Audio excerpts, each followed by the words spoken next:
So now I would like to talk to you about what you can do about it, how you can freeze your biologic clock and preserve your fertility. You don't have to be one of these statistics that we deal with every day now who already is past her biologic clock and can't get pregnant, at least with her own eggs. We can save your eggs, we can save your ovaries, and literally put a stop on their aging. Once you've had a proper assessment with an antral follicle count, and then we can get another blood test called anti-Müllerian hormone, or AMH, but we won't get into that in detail. But once we have assessed where you are in your biologic clock, then we can tell you whether it would be wise for you to freeze it or not, or whether you can just watch it for another year or two and get tested again another year or two. In other words, watchful waiting, or should we act now and preserve your fertility now? So I'd like to just show you a few clips of videos, actually from cancer patients. The reason I tell you about cancer patients is we learned so much from these brave young women. Women in their early 20s who had cancer that was so severe that it required massive chemotherapy and radiation that would have been lethal otherwise, but certainly would destroy their ovaries. And these women survived. In fact, the majority of young women with these terrible cancers nowadays are surviving with heavy-duty radiotherapy and chemotherapy, along with a bone marrow transplant.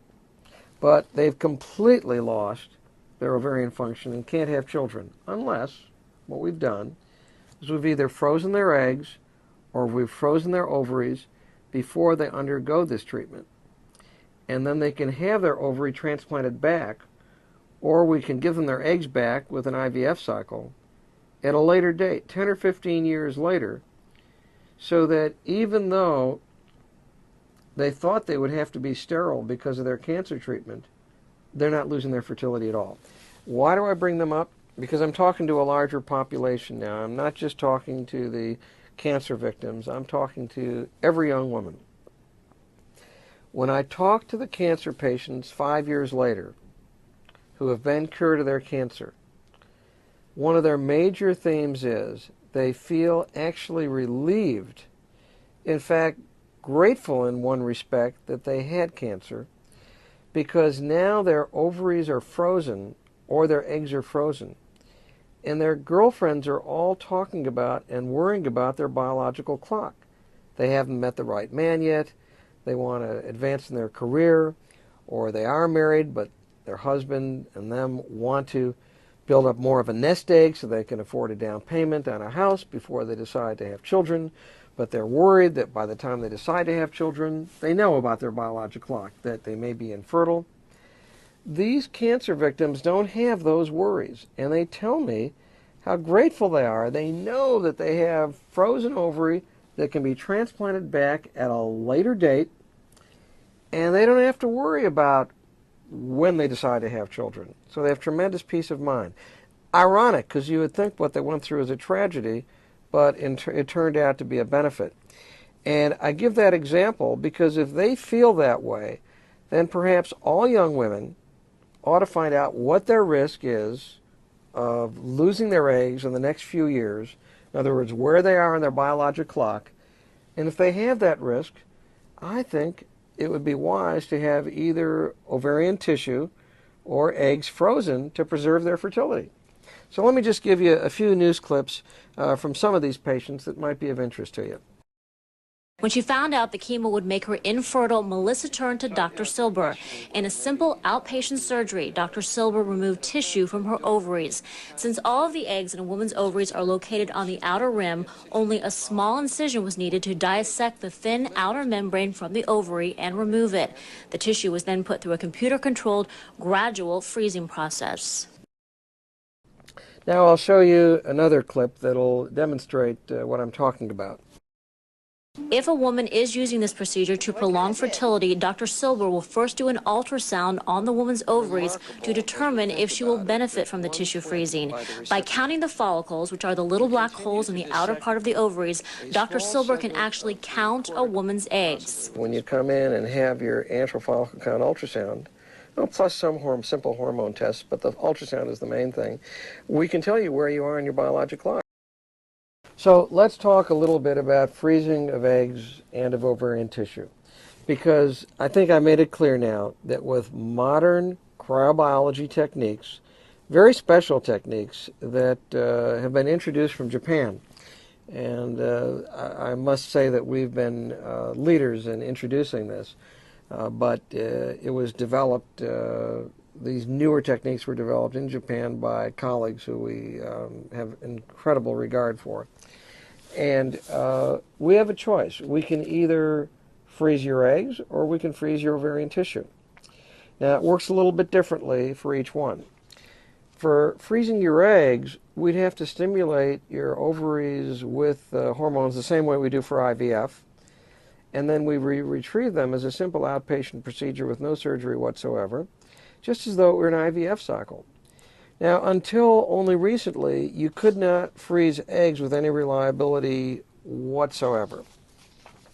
But now, with this technique of vitrification that's been worked on for 25 years and finally perfected by Dr. Kuwayama in Japan, with this vitrification technique, we can freeze your eggs with 95% survival. And we can give you the same kind of result with those frozen eggs that we would with fresh eggs in an IVF cycle 10 or 15 years from now. And if we freeze, say, 3 cycles of eggs, you'd have a very good chance of being able to get pregnant at any future stage. Now, it wouldn't be 100% because even a good IVF cycle, you might have a pregnancy rate of 35 to 50%. So it'd be better to freeze 3 cycles of eggs, and that may be a big deal, but that would be one approach for preserving your fertility. And I'll talk to you about that in a minute. The other approach would be to actually, through a laparoscopy, remove a small piece of your ovary and freeze your ovary. And then 10 or 15 years later, we could transplant that ovary right back to you, and then you can get pregnant naturally without having to go through IVF. So those are the 2 approaches, either freezing your eggs or freezing ovarian tissue. We could do one of them or we could do both of them. And it depends a lot on your personal decisions. You could see there'd be advantages or disadvantages to each of those methods. Well, let's just talk about the egg freezing because it's a pretty spectacular advance by Dr. Kuwayama at the Kato Clinic in Tokyo. And we spent a lot of time with them, and they spent a lot of time with us, and we are affiliated with them. And so we have been able to really copy this technique, and we're very, very excited about it and comfortable with it. Now, first, you just see that using this vitrification technique for embryos or blastocysts, these would be from an IVF cycle where you have extra embryos. The results are really fantastic. Survival rates that are close to 100% with embryos. And normally you hear quoted 50% survival rate. Good programs might have even more than that. But vitrification, as opposed to slow machine freezing, has absolutely revolutionized freezing of embryos, so that with impunity we can really limit how many embryos we replace in an IVF cycle and not worry that we're damaging the extra embryos that we're freezing. So we don't have to feel forced into transferring too many embryos at a time, and we don't have to feel forced into maybe risking a dangerous multiple pregnancy, right? But that isn't what we're talking about right now. What we're talking about right now is freezing the eggs. Because in the past, it would be actually rare for a frozen egg to either survive or to result in live offspring.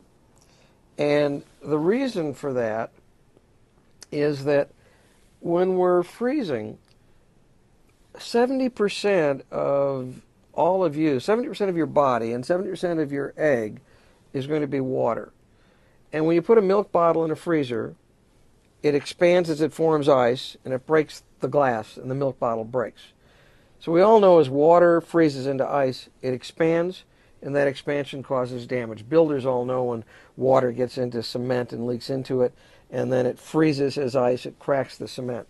We're aware of, in our practical daily life, how whenever water gets into anything and then it freezes, that causes damage. and it really destroys your cells. In fact, you could walk into a freezer and survive being frozen, except for the fact that the water inside your cells turns into ice, and the ice then destroys the inside of your cells. So how does cryobiology work? Well, classically the way it works is we try to draw water out of your cells. And if we can reduce the water content from 70% to 30 or 35%, then you have less damage from ice crystal formation. And that's the whole idea of cryobiology. And we've been doing this for 30 years with embryos. It doesn't work with eggs. Eggs, at least mature eggs that are ready for ovulation that you can collect because their chromosomes are carefully lined up on a spindle, are so sensitive to any ice crystal formation that although you can freeze embryos successfully with these techniques, and we've done it for decades, you can't freeze eggs because you're going to damage that chromosome or that gene spindle. The spindle on which the genes are located is damaged, and that really destroys the egg. It may even look normal, but it's never going to result in a viable baby. So that's why egg freezing has been such a problem. Now with vitrification, and this is a scientific diagram of it, we use a much higher concentration of antifreeze, the cryoprotectant, and we freeze it instead of 0.3 degrees centigrade per minute, we freeze it at 23,000 degrees centigrade per minute. I mean, I am talking about a 60 to 70,000 times faster rate of freezing than the classic slow freezing method. And so that means that ice crystals just can't form at all. We're not removing water from the cell. We are removing some, but we're not removing much water from the cell. What we're doing is completely preventing any ice crystal formation whatsoever. And this technique means that we can freeze eggs, mature eggs, with very little loss, only a 5% loss. So it's pretty fantastic, and we really didn't have this a year ago. We have it now, and so that is definitely an option for you, is just to freeze your eggs. Now here's another diagram of it. I don't want to make it sound simpler than it really is. It is critical that you not have the eggs in this vitrification media for too long, for say over a minute, because that can damage the egg in itself. So you have to be very quick, and you have to be very practiced and technically skillful. But when you put it in liquid nitrogen, in this manner, this diagrammed here, then you have no ice crystal formation and no damage. And then you have to thaw it quickly also and get it out of that high concentration medium within a minute after you thaw. So I don't want to make it sound like it's just a piece of cake and it's easy, but with a lot of practice, the laboratory can do it, and we've been doing it for about a year now, and we're very comfortable that it works. And this is just a picture of the straw that we place the egg on, and it's just a simple, I mean, it's very, very simple. It just requires some practice to do it right. But here, more interesting to you, are pictures. This is what an egg looks like before vitrification up in the upper left. And then just after thawing, you can see that the egg is not degenerated. But 2 hours after thawing in culture, it looks completely normal. It looks like as though it was never frozen. It's fertilized the next day, and you can see it looks like a normal fertilized egg. And 2 days later, it looks like a normal 4-cell embryo.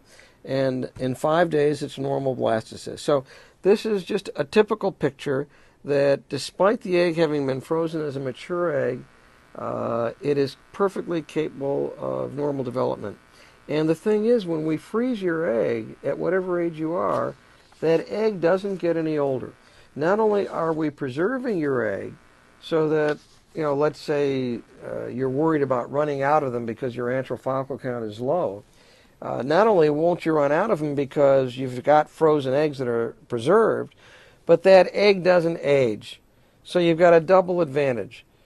If you do this at age 25, you've got a 25-year-old egg that you're trying to get pregnant with when you're 40 years old. And so it's a much better egg, which with much less likelihood of any kind of chromosomal age-related damage. So in two respects, you're preserving your fertility. You're keeping the eggs from aging, but you're also just keeping them from disappearing because you're holding them in the freezer.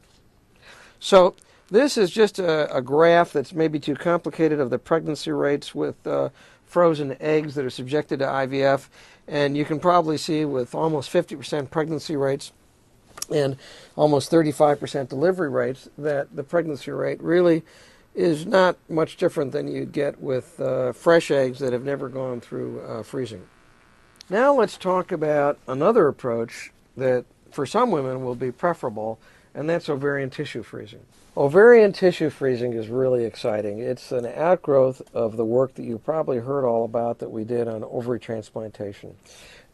We first based this on the fact that if you look at this slide and this drawing, this picture that is, you will see that all of your eggs are located in the outer shell of your ovary. There's nothing on the inside. The ovary really and truly is a hollow organ. And in fact, if you look at a histologic section of your ovary, you can see that all the eggs here are located just in that outer millimeter. Everything else on the inside of the ovary is blood supply, and near the capsule is just fibrous tissue. And within that outer millimeter, which you can see on this microscopic section, is where all your eggs are located. So when we had these famous, by now famous twins approach us, Melanie and Stephanie, you got to understand that Stephanie went through menopause at age 14, had no eggs whatsoever, but her sister Melanie already had 3 children and was quite fertile and quite normal. But they were identical twins genetically. So we transplanted ovary from Melanie to Stephanie, and it worked, and she has normal ovarian function, and she's gotten pregnant several times, and she's really a normal woman, and it created a fantastic amount of excitement. And actually, we've got 10 more such unusual cases of ovary transplant candidates, and we've already performed over 5 of these, one of whom had normal ovarian function, the other whom went through menopause very, very early in life. These are very unusual cases, but they taught us a lot, and what they taught us is how we can preserve any young woman's fertility. So what we did with Melanie and Stephanie is we took one ovary out of Melanie through a tiny little incision, through a laparoscopy, so it was just an outpatient procedure. It wasn't a big deal for her. It wasn't major surgery. And we completely dissected out, and you can see this, we completely dissected out her ovarian volume, let's put it that way, and all we have is just the shell, the outer little thin outer millimeter, the cortex, where all the eggs are located. And then we transplanted that, and it wasn't a difficult procedure. Again, it was an outpatient procedure through a tiny little incision. We transplanted it from Melanie to Stephanie's dead ovary that had no eggs in it. This is her fallopian tube, and this is the new ovary. And it works just like a skin graft. Within 3.5, 4 months, it's ovulating, and normal eggs are being released. It's a pretty amazing procedure. The original idea of this procedure was developed in 1994 by Dr. Roger Gosden, and in fact, he adapted it from work that goes back 40 years in animals. So we had 50 years of animal studies behind us before we tried doing this, and it really worked beautifully. And gee, at the time I'm doing this dictation, we already have 3 ovary transplant women who are pregnant or delivered babies, and the procedure is very robust and it works very well. And in all the cases, ovulation is proceeding completely normally. You can see from this picture that this is just 1 day post-op.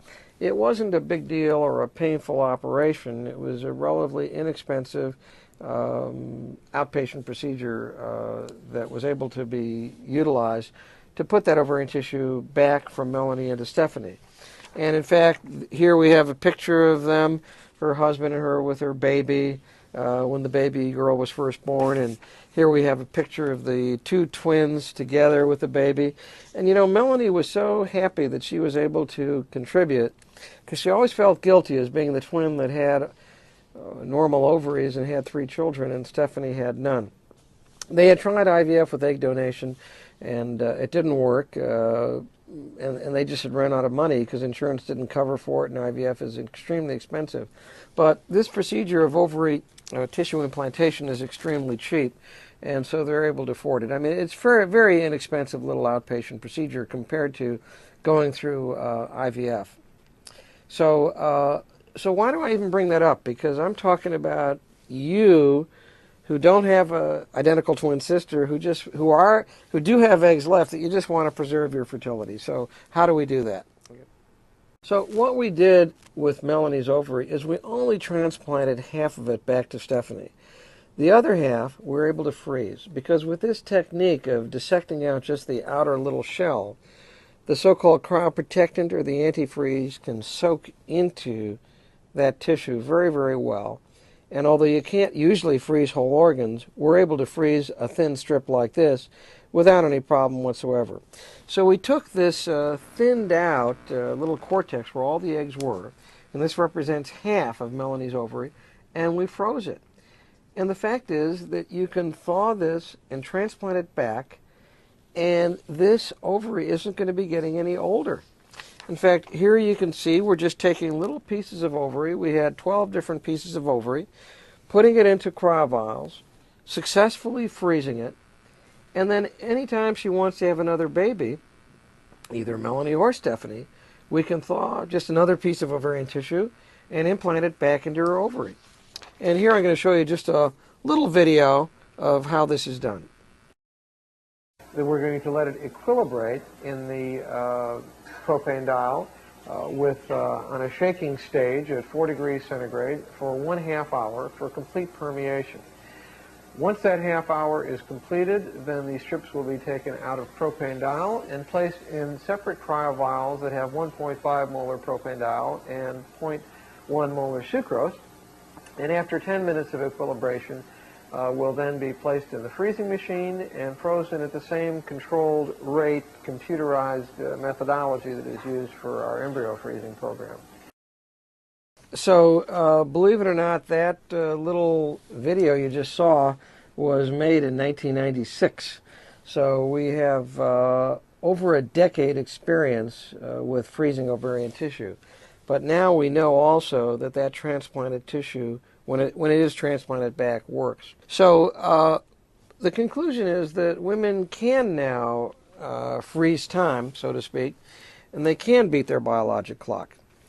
Firstly, you can evaluate yourself with antral follicle count and anti-Müllerian hormone blood test, and just figure out roughly where you are on your biologic clock, whether you should worry or not. But then secondly, you can freeze your clock by either egg freezing, and we can retrieve your eggs just like for an IVF procedure and freeze them successfully now with the Japanese vitrification technique. Or in fact, we can do an ovary biopsy through a laparoscope, and we can freeze a piece of your ovary, and we could transplant it back later in life when you're married and want to have kids. So, in short, there is something you can do about it. The infertility epidemic worldwide is overwhelming. It's going to be facing at least 25% of women that want to have children, and the cause of this epidemic increase in infertility is just the putting off of childbearing until you're older. So the cause is the biological clock. And we can solve your problem by evaluating where you are on your clock, to some extent at least, and we can freeze it with either ovary freezing or with egg freezing.